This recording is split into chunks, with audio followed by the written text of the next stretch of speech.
Last Christmas break was supposed to be magical, a unique, unforgettable experience for my family. My husband and I, along with our four amazing kids, decided to do something different.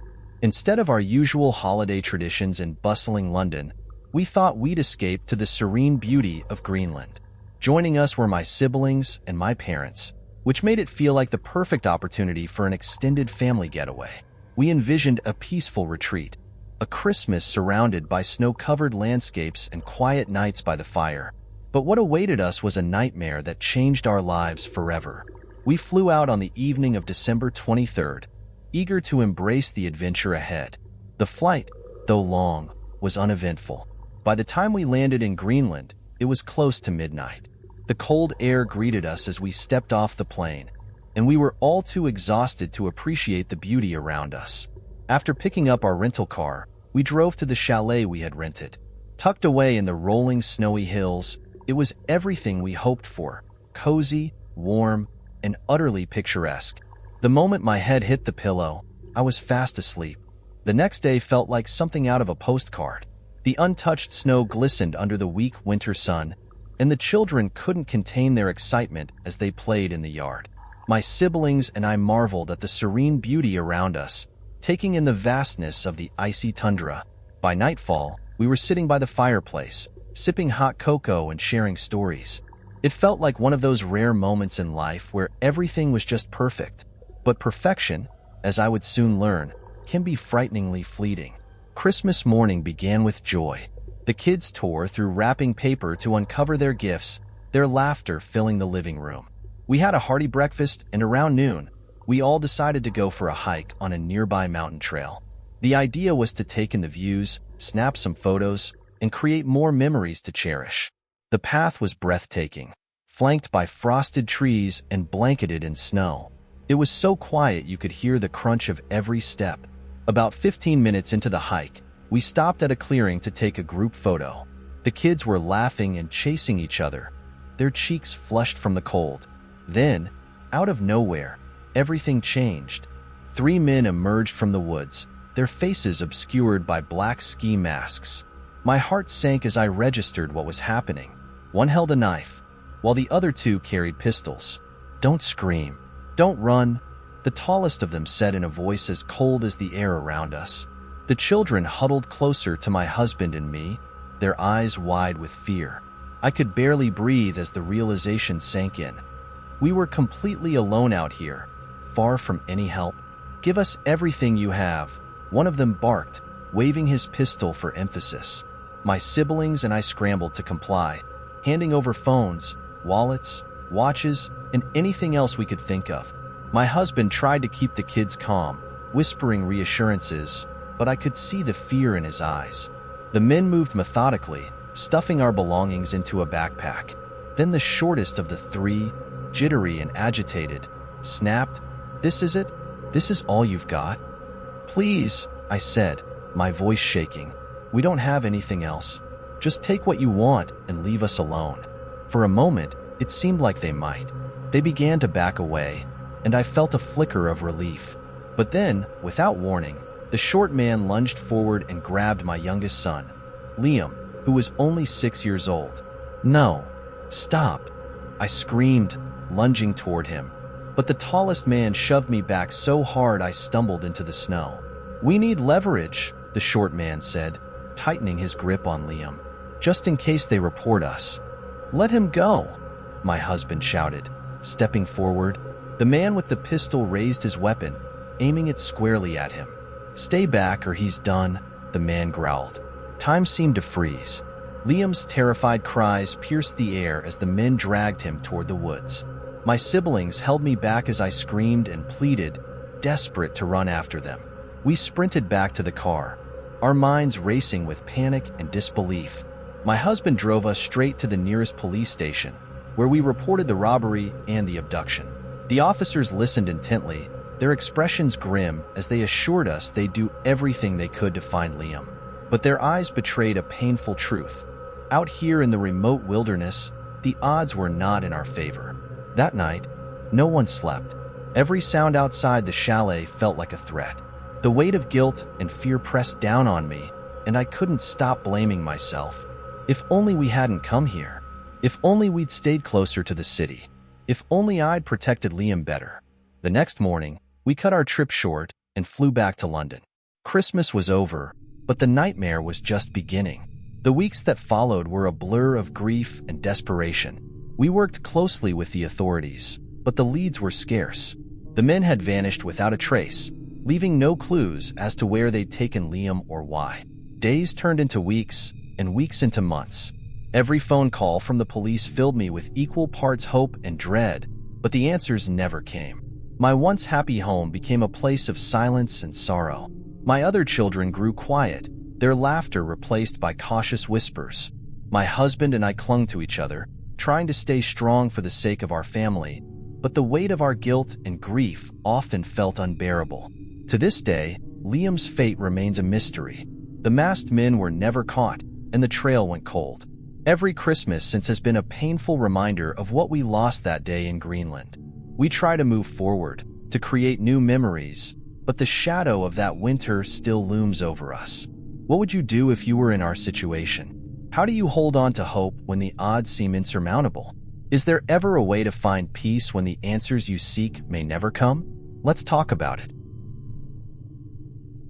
If someone had told me a year ago that I'd have one of the most terrifying experiences of my life in broad daylight, I would have laughed it off. But 2017 changed that. My friend Eric, ever the thrill seeker, convinced me to explore an abandoned mental hospital on the edge of a small Texas town. He'd read about it online, where it was branded as a hotspot for paranormal activity. People say it's haunted, he said, flashing his signature daredevil grin. We should check it out. What's the worst that could happen? I wasn't thrilled with the idea, but I didn't want to be labeled a chicken. Plus, it was daylight. How bad could it be? The hospital looked like it had been pulled straight from the set of a horror movie. Its massive facade loomed over us, a crumbling testament to decades of neglect. The windows were shattered, graffiti scarred the walls, and the front door hung crookedly on rusted hinges, swinging slightly in the breeze. Every creak and groan from the building made it seem almost alive, as though it were watching us. Looks like it could fall down on us any second, I joked, nudging a chunk of concrete with my shoe. Eric smirked. That's what makes it fun, he said, stepping through the gaping doorway without hesitation. The air inside was oppressive, thick with the smell of mildew, rust, and something faintly metallic that made my stomach churn. Broken furniture and abandoned medical equipment were scattered throughout the hallways, casting jagged shadows in the dim light filtering through the shattered windows. The walls were covered in faded posters and graffiti, some of which seemed like random scribbles, while others were symbols I didn't recognize. Eric was in his element, cracking jokes and tapping on walls as if daring the ghosts to answer. I tried to laugh along, but something about the building unnerved me. The silence was too complete, like the world outside had disappeared the moment we stepped in. After poking around for a while and finding little more than debris and decay, we stumbled upon a steel door near the end of a long, dark hallway. It was slightly ajar, and Eric couldn't resist giving it a push.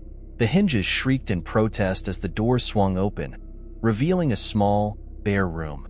The walls were marked with strange black symbols, and the air inside felt significantly colder than the rest of the building. It was the kind of cold that seeped into your bones, and I found myself involuntarily rubbing my arms. This is where they kept the good stuff, Eric quipped, stepping into the room. Before I could respond, a sound froze us both in place. Laughter. It started faint, like an echo from far away, but quickly grew louder and clearer until it seemed to surround us. It wasn't just any laughter. It was the high-pitched giggling of children. My heart raced as I exchanged a nervous glance with Eric. Kids, Eric said, though his voice betrayed his unease. Probably messing with us. A soft thud interrupted him, followed by another. It sounded like small rocks being thrown against the walls. Let's catch these little punks, Eric muttered, his bravado kicking back in. He led the way out of the room, following the sounds of laughter and stones. I trailed behind, my pulse thundering in my ears. We reached the front door and burst outside, expecting to see a group of kids running away. But the yard was empty, save for overgrown grass and the occasional rustling of leaves in the breeze. The laughter had stopped, leaving an unsettling silence in its wake. "No way they ran off that fast," Eric said, scanning the area. "They've got to be hiding." But there was nowhere to hide.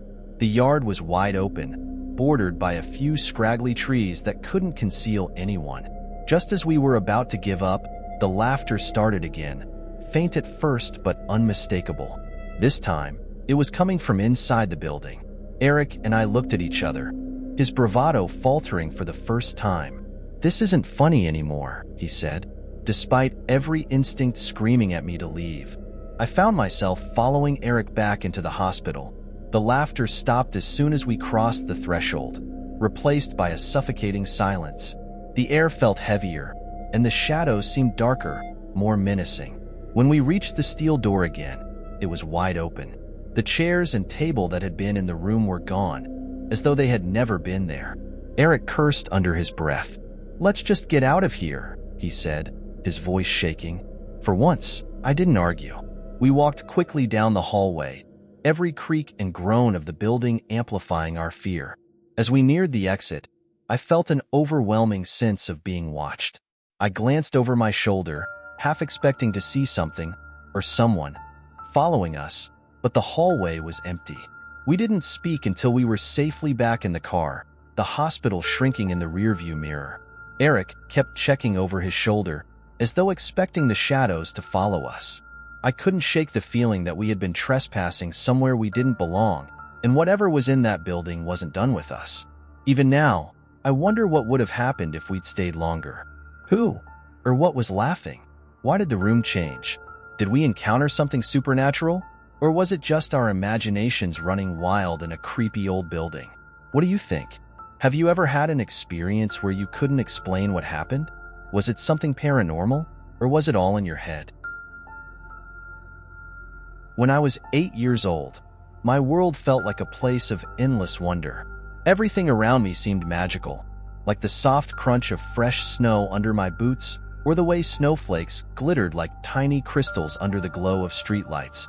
Life felt safe and predictable, full of small, comforting routines. But one winter night, while the world outside was blanketed in a pristine layer of snow, something happened that changed everything. Even now, all these years later, I can't fully explain what I saw. It was a night much like any other.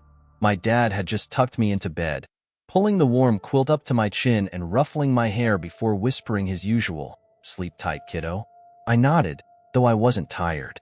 My mind was on the snowstorm outside, its endless dance of flakes illuminated by the orange glow of the streetlights. I waited patiently, listening to my dad's familiar footsteps fade down the hall and the soft creak of his bedroom door closing. The house was quiet, save for the gentle hum of the heater and the distant rumble of a snowplow somewhere in the neighborhood. I threw off the covers as soon as I was sure my parents wouldn't catch me awake. The thrill of defiance sent a small smile across my face as I tiptoed to the window and peeled back the curtains. Pressing my face against the frosty glass, I gazed out at the snow-covered yard. Everything looked so peaceful and still, like a perfect Christmas postcard. The untouched snow lay smooth across the ground, broken only by a faint trail of footprints leading into the woods at the edge of our property. I wondered if they belonged to a rabbit, a fox, or maybe even a neighbor's dog. For a while, I just stood there, staring out at the winter wonderland. The quiet of the snowstorm was almost hypnotic, a stillness so deep it felt like I was the only person awake in the entire world. That's when it happened. A loud, sudden bang shattered the silence. The sound came from my bedroom door, and it startled me so much that I jumped, letting the curtain fall back into place. My heart began to race as I turned toward the door. At first, I told myself it was nothing, just the house settling, or maybe a gust of wind causing the door to creak in its frame. But when I looked, my stomach dropped. There, standing in the doorway, was something, or someone. It was small, about the same height as me, but it wasn't a person. At least, not entirely. Its form was completely black, like a shadow, but darker. It wasn't just the absence of light. It seemed to absorb the light around it, leaving no features, no texture, no hint of anything human. The hallway light illuminated its outline, but the thing itself was utterly featureless. I froze. My mind scrambled for explanations, but none of them made sense. Was this a prank? Was it my shadow playing tricks on me? But no, this wasn't my shadow. It was standing too far away and moving independently. "Hello?" I whispered, my voice barely audible. It didn't respond. It didn't even flinch. It just stood there, completely still, as if it were watching me. My heart pounded so hard I thought it might burst. I wanted to scream for my parents, but something about the figure, the stillness of it, the silence, kept me frozen in place. My instincts told me to stay quiet. I don't know what made me turn back to the window. Maybe I thought if I ignored it, it would disappear. Or maybe I just couldn't bear to look at it any longer. I pulled the curtain aside again, staring out at the snow-covered yard, but the peacefulness I'd felt earlier was gone. The world outside looked cold and uninviting, almost hostile. It was as though the snow wasn't a blanket of comfort anymore, but a shroud, concealing something terrible beneath its surface. I don't know how long I stood there, trembling and trying to convince myself it wasn't real. Finally, I worked up the courage to glance back at the door. It was gone. The figure had vanished without a sound, leaving no trace behind. My legs gave out, and I stumbled back to my bed, diving under the covers and pulling them tightly over my head. I didn't dare move for the rest of the night, my heart pounding in my chest as I lay there, too terrified to close my eyes. The next morning, I told my parents what had happened. My mom gave me a sympathetic smile and said it was probably just a bad dream.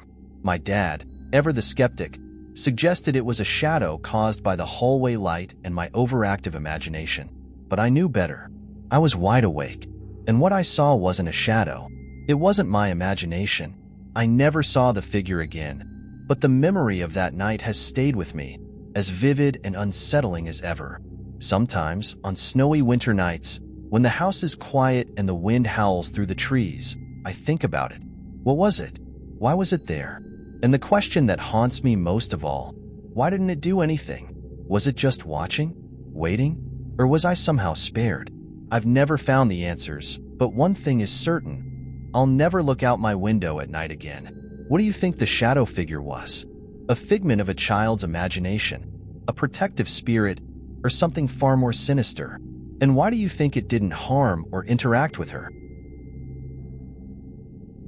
It was supposed to be an ordinary night, a chance to finally escape into peaceful sleep after an exhausting week. But that night in 2016 turned into something far beyond my comprehension, an experience so vivid and terrifying that it still haunts me to this day. The evening started like any other. My small one-bedroom apartment was unusually quiet, the kind of stillness that magnifies even the faintest hum of the refrigerator. By 9 p.m., I was already in bed, pulling the covers snugly around me and letting exhaustion drag me into a deep sleep. My dreams that night were strange, bizarre flashes of unfamiliar faces, shadowy corridors, and unsettling whispers. I couldn't wake up, no matter how hard I tried. It felt as though I was trapped within my own mind, a prisoner in a dreamscape I couldn't escape.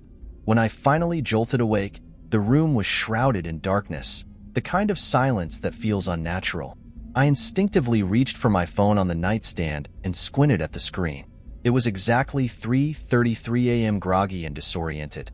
I sat up in bed, rubbing my eyes and letting the cool air wash over my face. Then I saw it. At first, I thought my eyes were playing tricks on me. There, right next to my bed, was another bed. It hadn't been there before. My apartment was small, just a single bedroom and living space. I didn't have room for a second bed. Yet, there it was, identical to mine, complete with the same dark wooden frame and white sheets. But that wasn't the worst part.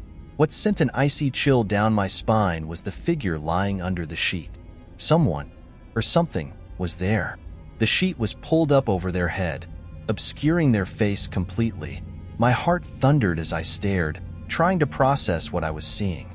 Who could it be? No one else had keys to my apartment, and I certainly hadn't invited anyone over. I wanted to scream, but my throat felt paralyzed, as if the terror itself had gripped me by the neck. Slowly, I swung my legs over the side of the bed, the cool floor grounding me just enough to move. My body was trembling as I tiptoed toward the door, every step feeling like a mile. I reached for the light switch, my fingers fumbling in the dark, finally flipping it on. The figure didn't move. The sudden brightness flooded the room, illuminating the eerie sight in vivid detail. The sheet looked old, its fabric slightly yellowed and dotted with faint, unidentifiable stains. My breath hitched as I stepped closer, compelled by a mix of dread and morbid curiosity.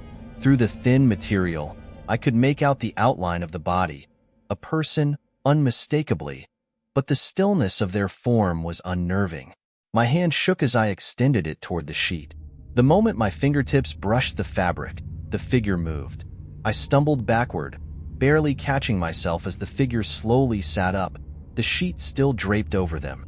They turned their head toward me, and though I couldn't see their eyes, I felt their gaze piercing through me. It was a sensation so visceral that it felt as though they were staring straight into my soul. "Who are you?" I managed to whisper, my voice trembling. The figure didn't respond.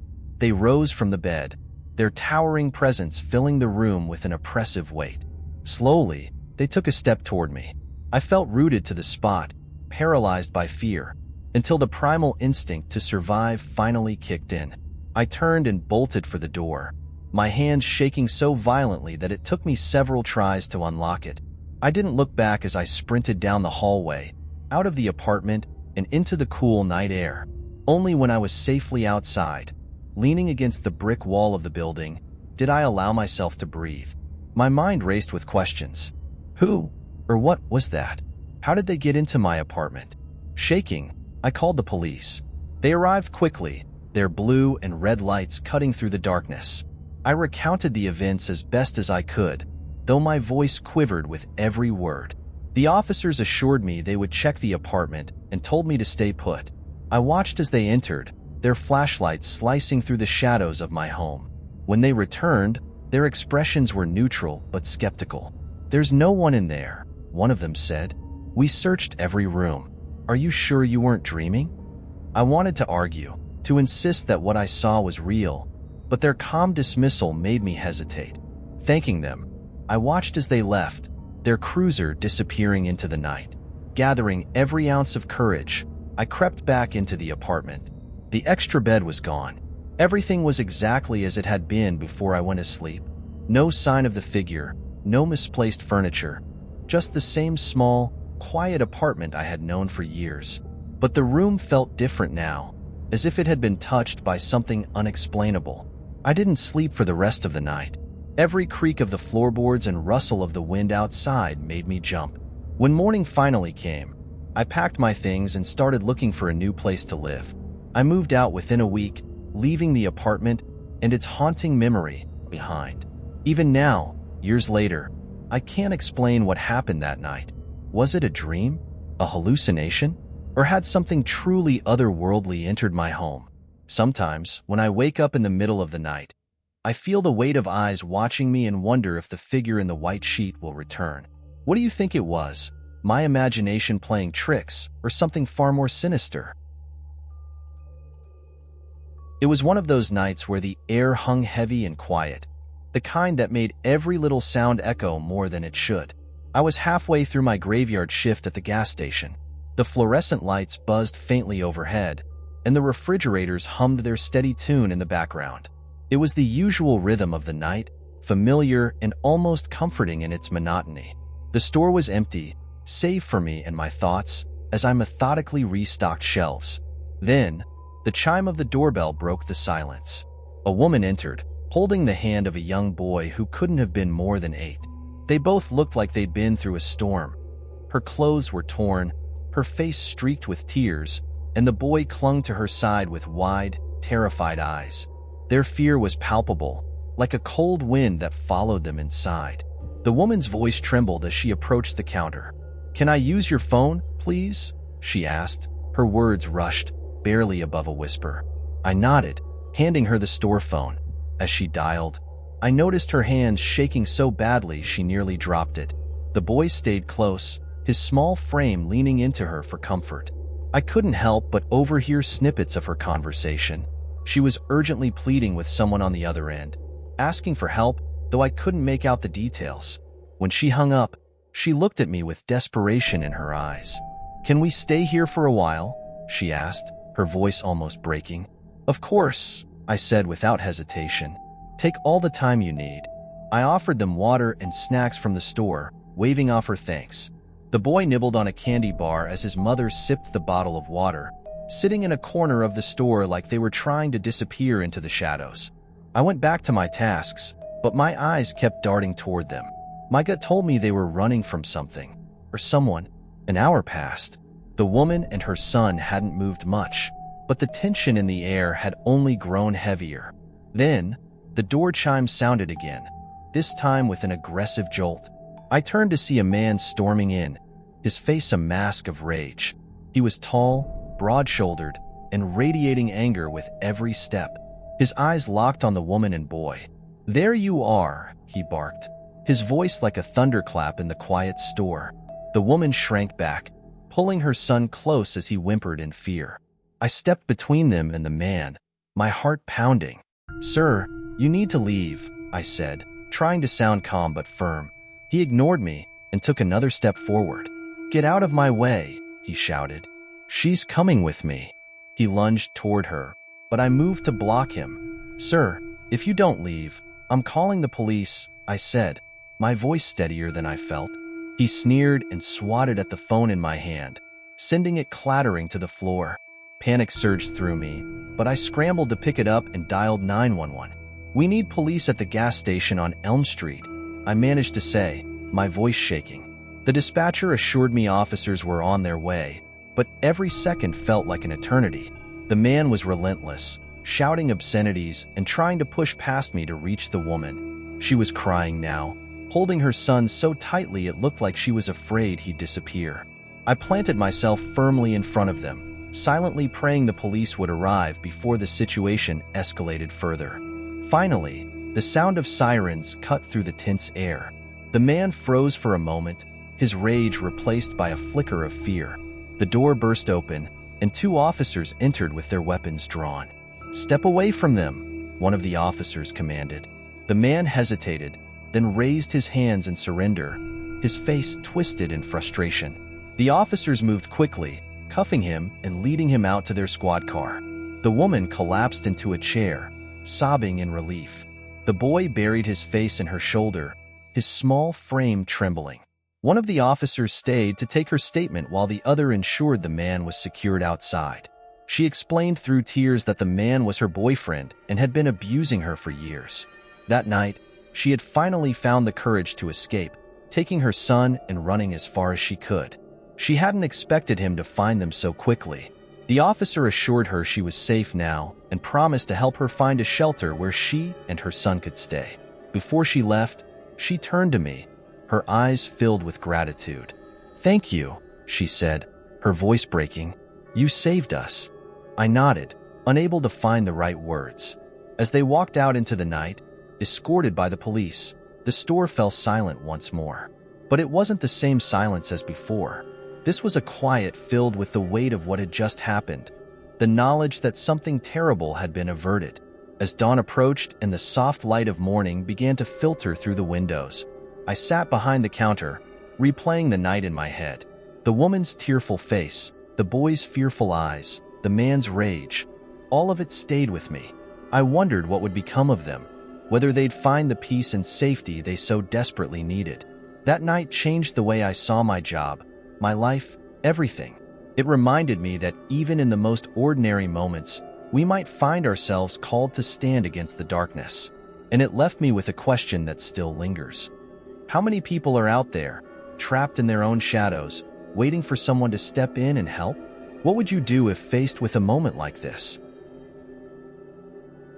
When I was younger, I had an insatiable curiosity for abandoned places. The allure of forgotten spaces, where life once thrived but now lay dormant, called to me in a way I couldn't explain. Each crumbling wall, faded photograph, and dusty corridor told stories of the past, whispering secrets only the truly brave or foolish would dare to uncover. To me, these places were more than eerie. They were portals to another time.